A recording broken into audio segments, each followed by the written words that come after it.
अहम खबर दे इस वक्त आपको शुमाली वज़ीरिस्तान में सिक्योरिटी और दहशत गर्दों में फायरिंग के तबादले में पाक फौज का जवान बहादुरी से लड़ते हुए शहीद हो गया।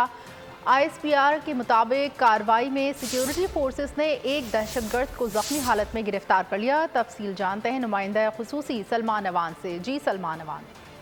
जी बिल्कुल, शुमाली वज़ीरिस्तान में सिक्योरिटी फोर्सेज और दहशत गर्दों के दरमियान ये झड़प हुई है और फायरिंग के तबादले में सिक्योरिटी फोर्सेज ने दहशत गर्दों की कार्रवाई का बड़ा मौसर जवाब दिया और एक दहशत गर्द को जख्मी हालत में भी गिरफ्तार किया गया। लेकिन इस दौरान दहशत गर्दों की फायरिंग से पाक फौज के 41 साल हवालदार मोहम्मद जाहिर शहीद हुए हैं और ISPR ने उनके हवाले से बताया है कि शहीद हवालदार मोहम्मद जाहिर ने दहशत गर्दों के खिलाफ बड़ी बेजिगरी से लड़ते हुए जाम शहादत नोश किया। उनका ताल्लुक मर्दान से बताया गया है।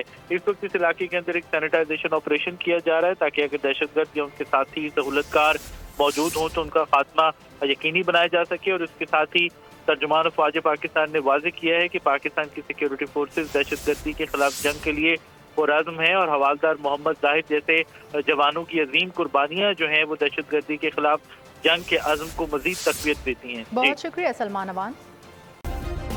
सब्सक्राइब करें और बेल दबाएं ताकि कोई खबर रह न जाए।